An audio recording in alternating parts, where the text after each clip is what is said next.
अजहर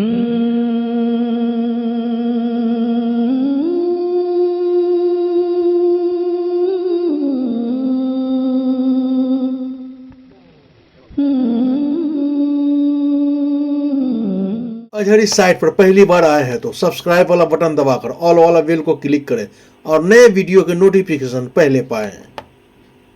ये देखिए, ये हमारी गंगा जमनी जो साजा तहजीब है, ये देखिए, ये मौलाना सिफत मौलाना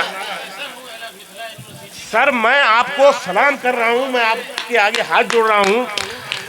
ये आदमी रामायण से नज्म की फरमाइश कर रहा है। हाय हाय, मैंने अभी जो मेरी एक किताब आई है बनवास, जो दुनिया की किसी भी ज़बान में शायरी की ऐसी कोई किताब नहीं है जो पूरी जंगल और रामायण पर लिखी गई है। मेरी जो रामायण है वो किरदारों के ज़रिए कहानी कही गई है। वाल्मीकि से लेके अब तक जो रामायणें लिखी गई हैं, बड़े लोगों ने, गुणी लोगों ने लिखी हैं, वो सब कहानी के ज़रिए कहानी कही गई हैं। मैंने किरदारों पर नज़में लिखी हैं। क्या बात।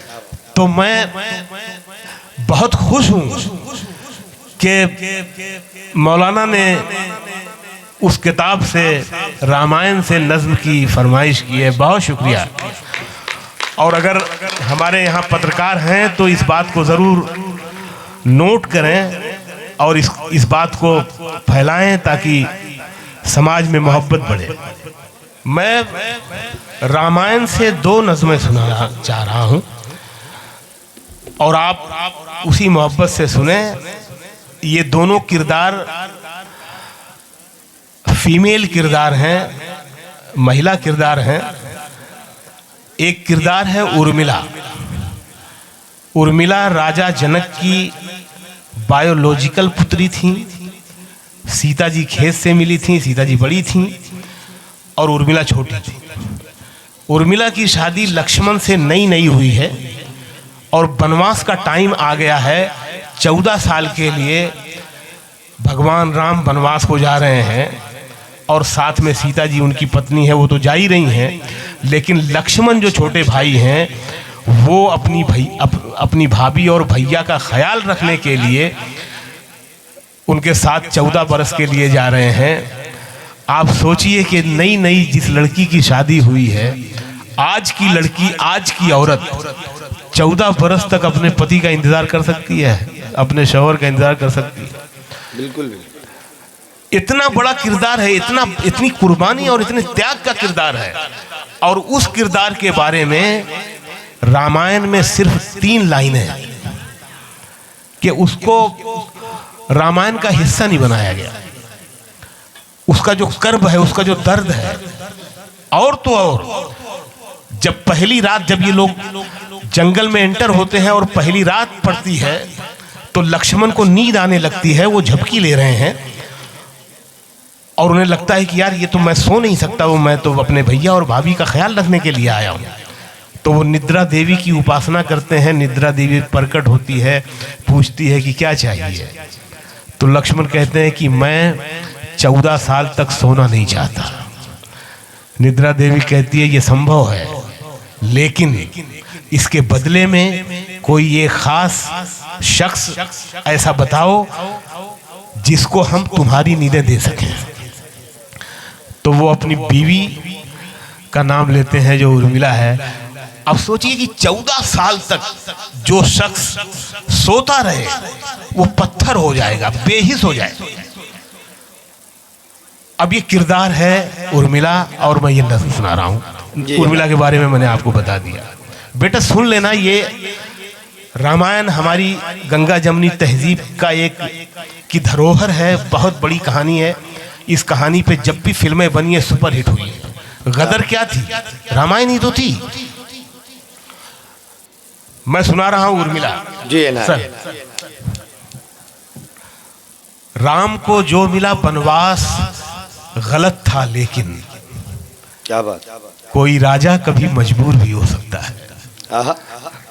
राम को जो मिला वनवास गलत था, लेकिन कोई राजा कभी मजबूर भी हो सकता है। जिद पे अड़ जाए जो रूठी हुई सौतेली माँ, बाप बेटे से बहुत दूर भी हो सकता है। क्या बात है, वाह।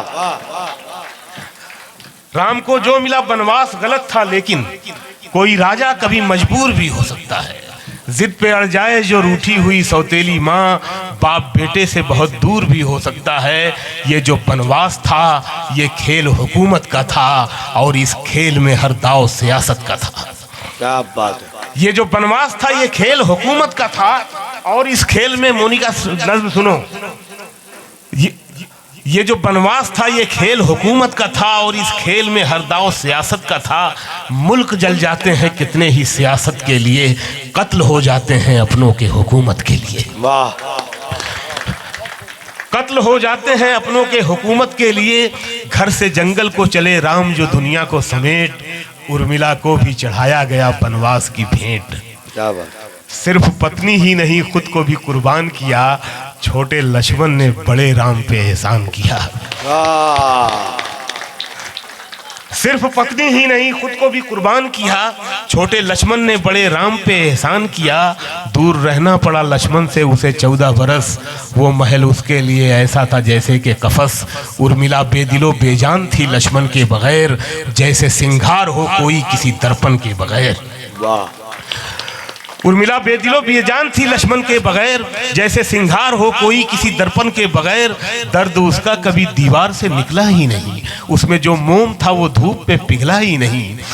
दर्द उसका कभी दीवार से निकला ही नहीं, उसमें जो मोम था वो धूप में पिघला ही नहीं। एक चिंगारी बिना भड़के हुई राख में राख, उसके अश्कों से ना भीगी कभी इतिहास की आंख। ऐसा किरदार के जिसका कोई किस्सा भी नहीं, उर्मिला राम के वनवास का हिस्सा भी नहीं। वाह। उर्मिला राम के वनवास का हिस्सा भी नहीं। उर्मिला राम, बहुत शुक्रिया। उर्मिला राम के वनवास का हिस्सा भी नहीं। ये दूसरी नज्म है अहिल्या। अहिल्या वो नज्म है, अहिल्या के पति थे गौतम ऋषि। अच्छा। तो इंद्रदेव मोहित हो गए और पति ने बीवी को ही गलत समझा और उसे शापित कर दिया, श्राप दे दिया, और वो पत्थर की मूर्ति में तब्दील हो गई। जब राम जी, सीता जी और लक्ष्मण जब जंगल में एंटर होते हैं और पहला किरदार मिलता है वो अहिल्या की मूर्ति है। अहिल्या राम जी के पांव के लम्स से, पांव के स्पर्श से वापस अपनी इंसानी सूरत में आ जाती है। मेरी नज्म वहां से शुरू होती है। ये नज्म सुन लें फिर मैं आ जाऊंगा। छोटी सी नज्म है, 2-3 मिनट लगेगा। कि राम तुम क्यों मुझे छूकर गुजरे, तोड़कर क्यों मुझे पत्थर से निकाला तुमने। मूर्ति ही मुझे रहने देते, मूर्ति होती तो शायद मेरी पूजा होती। औरतें देवियां मरकर ही बना करती हैं। जिंदा औरत तो फकत रूप है जैसे मैं हूं, जिंदा औरत तो फकत जिस्म है जैसे मैं हूं। मुझको इस जिस्म से, इस रूप से आजाद करो।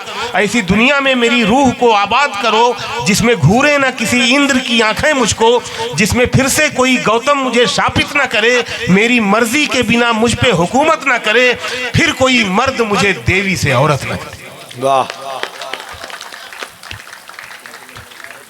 बहुत शुक्रिया, बहुत नवाजिश।